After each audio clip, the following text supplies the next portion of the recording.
Hi, everybody. This is Tim Keefe with Transform CX, and I'm really pleased this evening to have two amazing people on this conversation about modern leadership. Seda and Kamal are long-term friends, experts and leaders in their industry, and I've known Seda in particular for 15 years at least. Kamal is a newer person in my environment, but comes with a tremendous set of credentials. So again, formally, this is Seda Erdem Ilmaz, and she's the Chief Human Resources Officer at ADP out of Istanbul. And we have Dr. Kamal Askan Ilmaz with us, and he brings an educator, a background in supply chain logistics, which I am personally very interested in, and it's kind of a huge part of what's going on in the world right now. We'll probably do another session on the impact of what I consider sometimes the background functions that drive industry that sometimes we forget about until they break, and then everybody thinks about them. So, but tonight's conversation is about modern leadership, and I think it is a very timely event. I think we're watching in the headlines today the effect of really 15 years of, I won't call it a free ride, but it was the world economy in general terms has been, influenced by general growth, low cost money in terms of interest rates being low, large volumes of investment into companies, a lot of interest in startups and growing new industries as we've seen with technology. And then suddenly, in the last 12 months, we've seen the challenge. And I want to play the old man card too early in the conversation, but this is roughly my fifth down cycle that I've seen in my adult career. And I think many of us forget that industry, business, life is not a straight line. It is a cyclical event filled with highs and lows. And the challenge, I think, for leaders is that how do they prepare for the downturns? How do they struggle with the bump in the road that impacts their business and affects their teammates, their investors, their customers?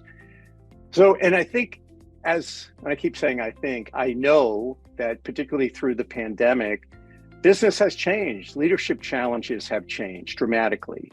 A couple of key things that have happened are the great impact of virtual work. We had a huge social experiment where pretty much predominant numbers of people who had knowledge-based work were able to work virtually in massive numbers. And many companies were able to demonstrate that that's a model that works. I know we see the whole forcing the return to office going on right now, and a lot of discussions about collaboration in the office environment. We also see a lot of companies that aren't making headlines that are fully committing to a virtual environment. Companies are letting go of office space because it's a rent item, a cost item that they can now drop that cost right to their bottom line. They can invest, put more of that money into their staff, into training, into the tools that enable people. Another topic or another event that I think came out, and this I'm going to tie right back to a very powerful individual, a woman named Simone Biles. So Simone Biles is the multi-gold medal winning American gymnast who made this massive public decision that I think really rocked a lot of people, and that she chose not to compete in the Olympics because of her mental health. And I think that among many other people, but I like to think that she really took a very powerful stance in that all of us now, I think, are starting to recognize that mental health is just as important as people's physical health. Like if somebody broke their leg, we'd say, sure, you can go home and you can rest. Maybe you can work from home while you rehabilitate. But if somebody says, I'm depressed, or I'm not connecting in work, or I'm burnt out, a couple of years ago, it would have been like, well, are you really, and the answer is you are. And we have to recognize that. And we have to, if we value these individuals for their contributions, we have to recognize that we have to take care of them, both their mental health, their physical health, and their financial health. The other big thing that I think has changed, so in addition to thinking about virtual work and thinking about mental health impacts, I think there's also a much more important emphasis on cultural diversity, as well as gender-based diversity in the work group. It seems odd to me, someone who's been around as long as I have, that we're still talking about gender-based salary gaps, that we're still talking about people making statements about cultural group skill set because they're a different cultural group. I do a lot of work with contact centers, and I'll hear people say, oh, well, that group's in XYZ country, so we don't really expect that we're going to get the same performance out of them that we do from our contact center here in the US, for example. And yet I sit there in just stunned amazement, like, what is the background that supports that statement? What's the data? And there isn't any. It's just a statement of emotion, or a statement of, it's fundamentally, it's a bias that people have against somebody who's different than they are. And it's not a valid bias, and it's not supported by data. So those are things that I see as like really dramatic changes for a leader. So for someone to step up and say, I want to become a leader, which means a lot more than I get a nicer office, or maybe I get a perk, depending on the company. But what comes with that? And I think people forget that leadership is really, you become the servant of the group. And I have a lot of good friends that are ex-military, not just here in the US, but around the world. And those people have been in military leadership positions get this, because it's a different environment. Yet people will go, yeah, that's the military, it's different. And I go, not really. I mean, military units exist to complete a mission, and that can be a big, broad mission, or it could be a very narrow mission, like put out the fire, or make sure the trucks get loaded in an appropriate way and quickly enough, blah, blah, blah. But the person who's responsible is responsible for every single individual in that team and their ability to serve that. The leader doesn't get to go there and say, hey, we failed in the mission because my people weren't ready. That's not the way it works. Not in the military anyway, because, and I think that gets lost. I mean, so anyway, let me stop there, because I could talk for hours on this topic. It's one of great passion for me. And not that I know all the answers, and that's why I'm continuing to bring people in a larger community together, because I think this is something we can influence.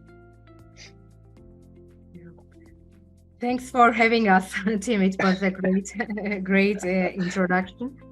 Well, it's as you say, there are no right answers. We just think about leadership. I think everybody is trying to find answers right now.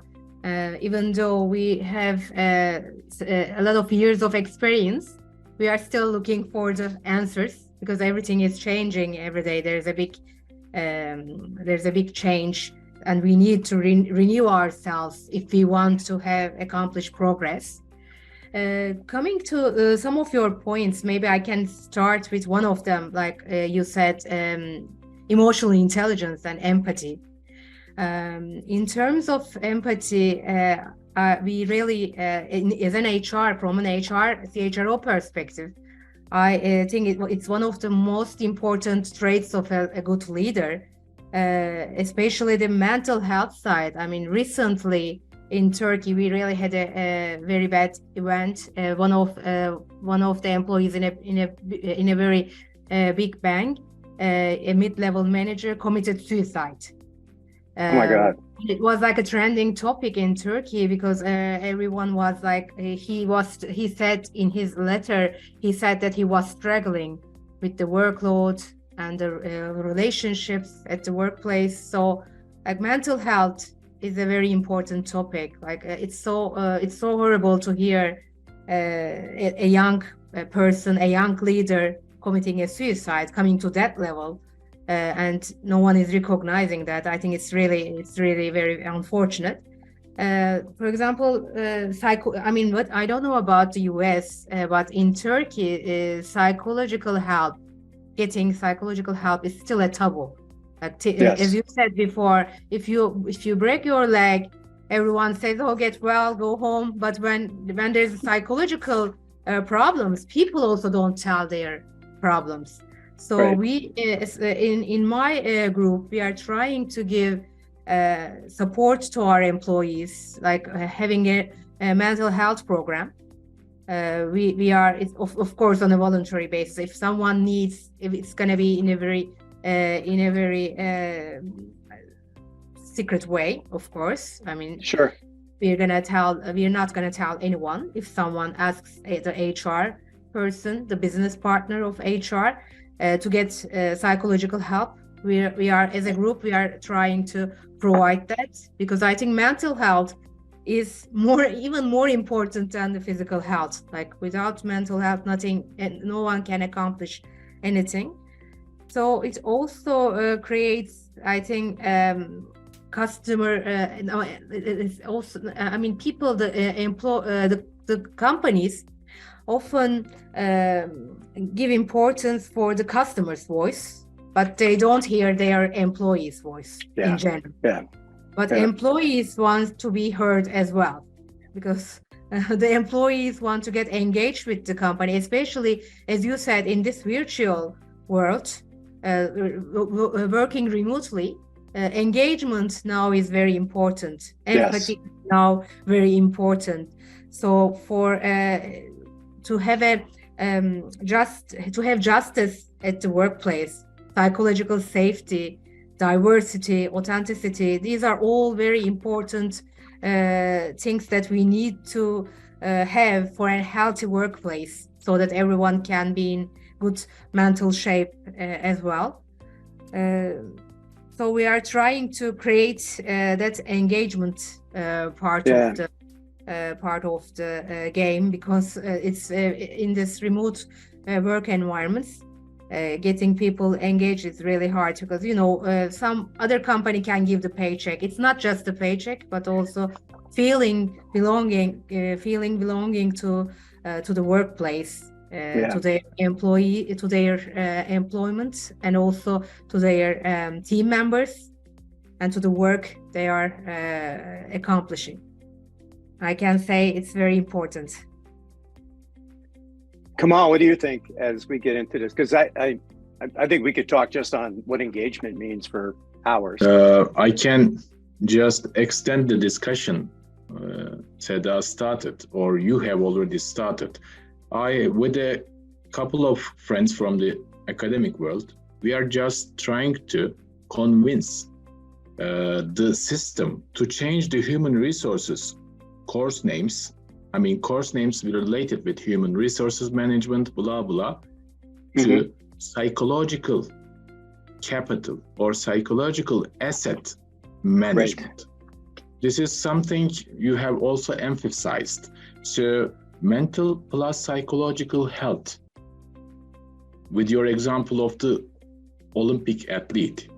So, but this is actually most of us, especially in countries like ours, developing countries, or in countries which are trying to help or grow your businesses in other countries, in developed countries, all of us are in a continuous struggle to grow our businesses or to grow our turnover. So in the business world, how strong we are, how resilient we are, is a question mark, is a big question mark. This is generally left to the employee, but you don't have backup. At the most companies, you don't have backup. No one cares how many hours you sleep a day, or are you physically or mentally good enough to make big decisions. So the idea, who is going to care about your emotional intelligence? So your boss, your leader, or the servant leader you also named.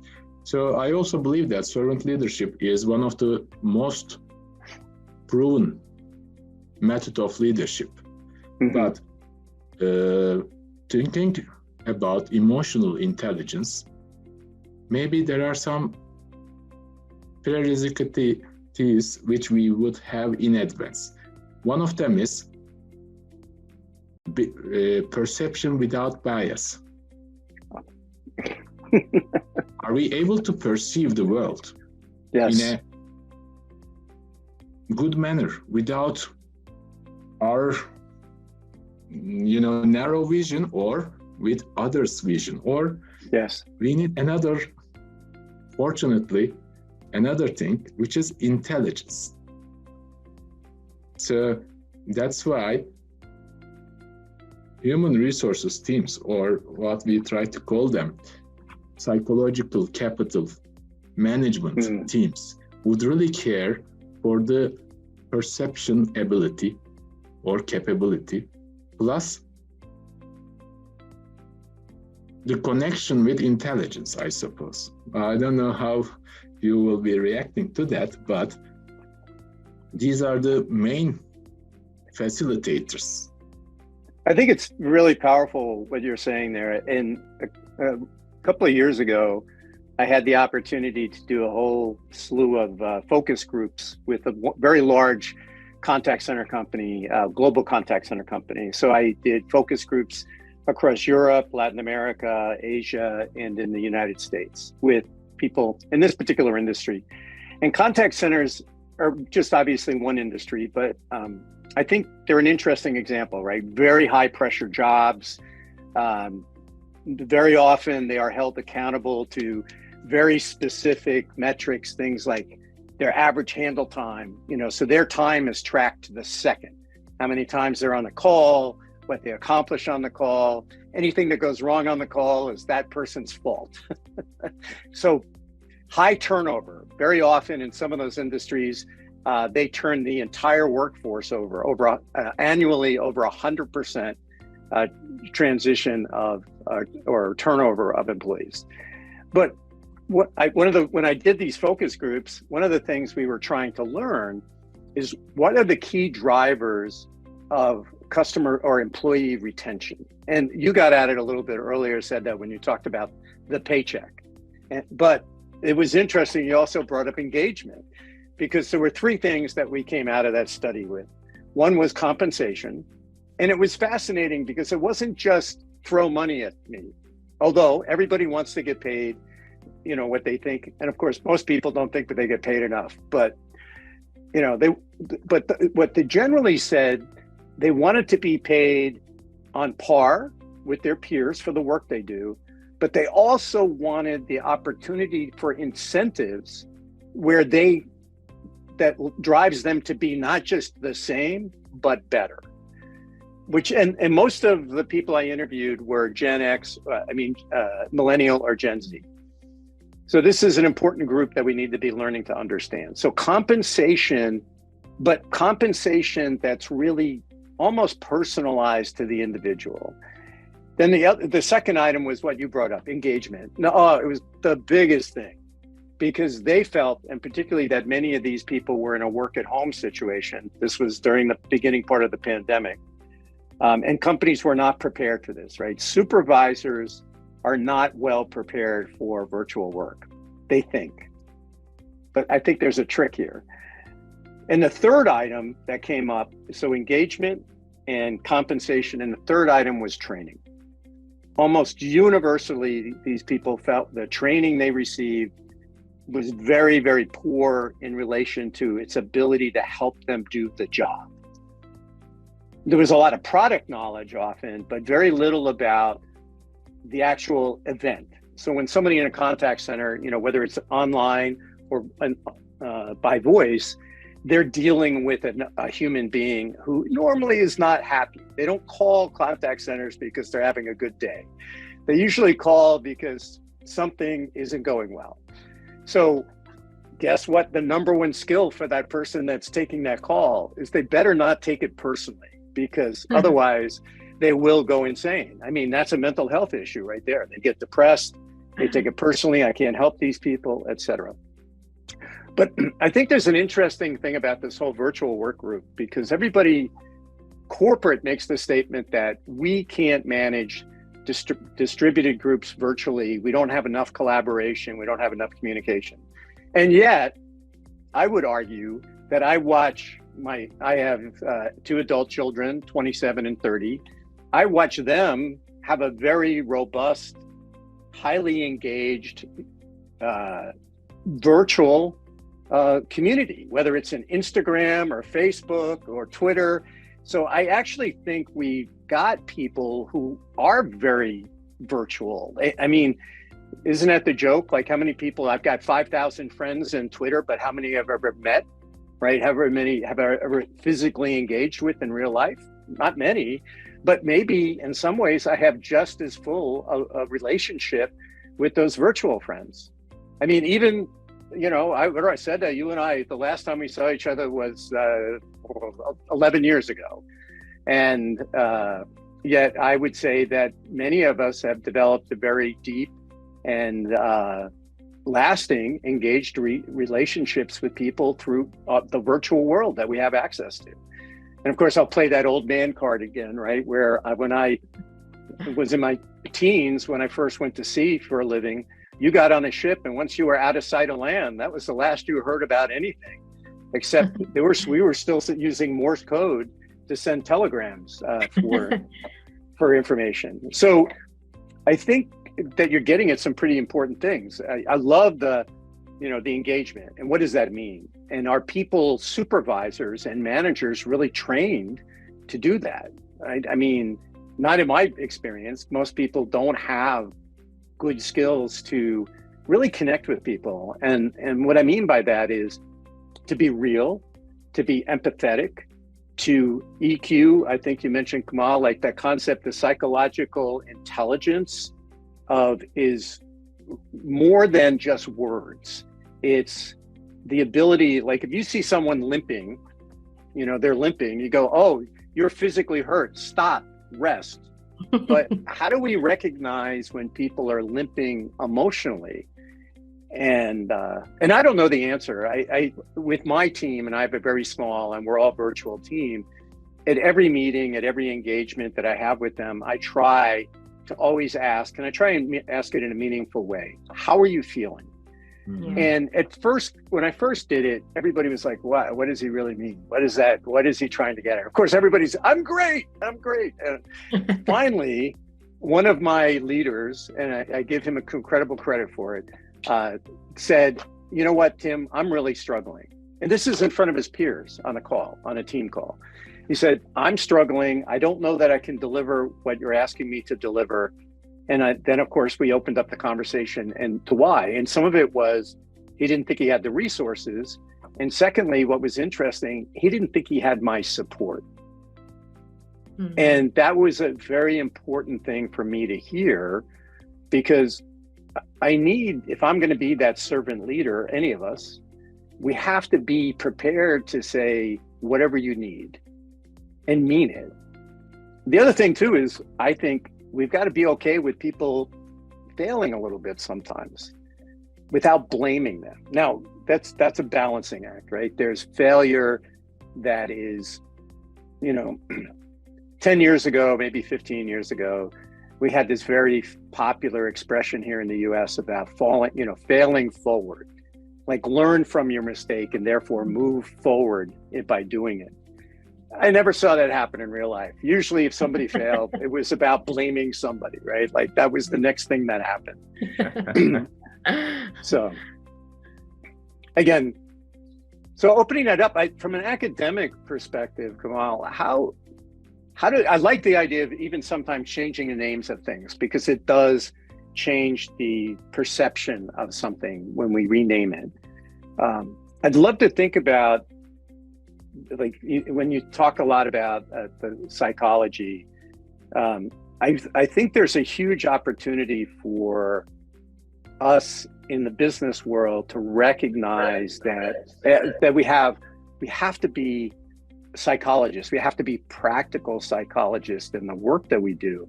But do we have the support for that? Like, for example, I'm going to date myself. We used to call them organizational psychology or organizational development was that branch of psychology around how organizations are structured and how they engage. I really feel almost like I need to have a psychologist on my executive team. Like, should I have a chief mental health officer? And they're not just looking at, the rank and file, but to your point, Kamal, I thought that one about bias is really important because we all do it. We can't help but do it. I mean, I think all of us have biases that are there, whether we recognize them or not. Whether they're learned biases that from our own experience, or they're imposed biases by the culture we grew up in, or any number of things. But it sometimes I think it would be great to have that person who's empowered to kind of call you on it, to pull you aside and say, "Hey, Tim, stop. You may not realize it, but what you said or the way you behaved was actually not accomplishing what you thought."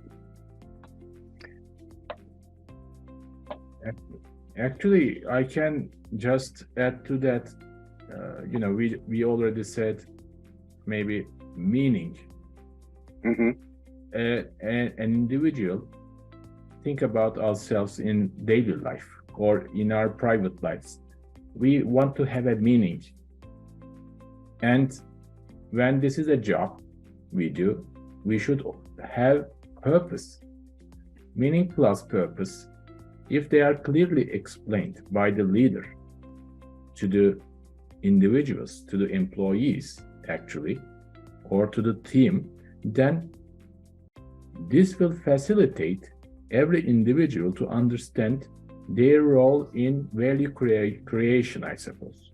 So if you just take out one individual and let's say he is on a holiday for a month, what will be the missing piece? Yeah. What will we lose? So if this individual is aware, or everyone else in the team, in the workplace or workspace is aware of that contribution, aware of the value that this individual can generate, this will sustain a psychological safety at work.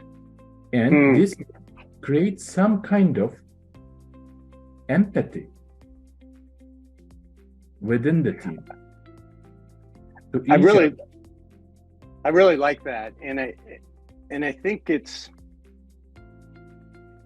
I don't know that I know the answer, and I'm not sure that you know the mechanism, but I think the outcome that you talked about is really important. And if you go back to the military, and that's the model for everything. But one thing that you learn, and I think sports is also a reasonable analogy for an organizational structure. Like if we go to football, not American football, real football, and talk about that every player plays their position depending on the other players to be doing their role as well. So if I'm a striker, I'm expecting my midfielders or defenders to bring the ball down the field for me and to protect the goal, right? That's not my job to protect the goal. My job is to stay positioned to take advantage of that long ball down the pitch or whatever might happen. The military, I have to know that the person to my left and the person to my right is going to do their job, whatever that job might be. I can't do it and do mine. And I think in corporate, there's an opportunity to think about that as well. In that, to your point, if someone wasn't there, what's the impact to the organization? And if we take the keeper out of the game, we got a problem, right? Right? Well, it's true. But there are those people in every organization sometimes that we forget the criticality of their role, or that everybody has a critical role. Now, the other side of that conversation could be, if this person isn't in a critical role, or it's a redundant role, or maybe I should be looking to move them into a different role where they can be more contributory. and that may be impact themselves. I personally was in a position where I didn't feel I was contributing in my role to a company. And it was, people would say, why don't you just ride it out and take the check? And I said, I couldn't. And it was very depressing. I mean, it really impacted me. And I ended up resigning because I'd rather not get paid than be paid for not contributing or not doing what I think my value was. But I think, the three of us we could have these conversations over and over. And I'm planning to do a leadership conference in July. We may have to do it virtually for different reasons, but I'd love to have you attend. We're going to have some executives from several companies and very different industries: tourism, banking,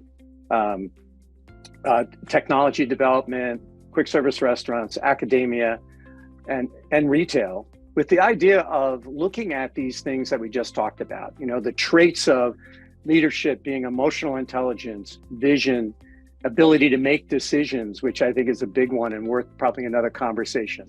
Ability to adapt, and sometimes adapt means, you know what, we made the wrong decision. We now need to do something different. And then, how do you do that? What are the mechanisms for doing that? And again, none of this is new. I think we forgot because things were pretty easy for a while. But things like communication, you brought it up, Kamal, which is so important. Like, does everybody understand what we're doing and what their role in what we're doing is? But remember ISO 2000, ISO 9000, all those different certification programs. The number one thing of an ISO certification was interviewing employees and asking them how their job impacted the mission of the organization. Yes. Yeah, that's right. And I always go back to that and say, if you can't answer that question, we have a problem. Not your problem, my problem as a leader. And then, with that is continual learning, et cetera. So anything you guys would like to close with? I mean, we've had a great conversation. I'd like to do more of that. I'd like to make you guys contributors to our new business book that we're doing. SDSS is in Stop Doing Stupid Stuff, and the opportunity that may bring to help us maybe educate and maybe create a new generation of leaders in these very different times. Yeah. With pleasure. Yes, of course. It would be a great pleasure for us. Well, I can just make few comments about what you said lately to sum up, actually. We have, from the HR perspective, I think talent management is a very important issue, and we can talk about it for hours as well. But as you said before, ability and capability-based talent management, I think is very important. And earlier you were talking about, glass ceiling and the gender-based things, issues still going on. It's amazing. And also now there is a big debate about glass cliff. Maybe next time we can talk about that as well. Now instead of glass ceiling, now we are seeing glass cliff as well. It's also a big debate. So we can talk about this maybe in another podcast. Well, I'd love to. I think we could turn that into a bigger panel. I'd love to see more women in leadership positions talking about some of the challenges they faced and how we collectively maybe can think about solutions to that. I mean, they're not easy. And as I said, I feel like we've been having this conversation at least my entire adult life. And I don't think it's going to go away tomorrow, but the conversation is important because once we start talking about it, then there's an opportunity for action. Exactly. Very true. Well, I can't thank you both enough for this. We need to do more of these because I just think that you guys both bring a very different but yet incredibly valuable perspective to, I think, this topic. And I'd love to, I think we can continue more on it. And if you're interested in it, maybe we could do something like this maybe every month or every other month if you have the time. That would be a pleasure for us. Thanks for having us. Thank you both. And have a wonderful, wonderful rest of your evening. Thank you both again.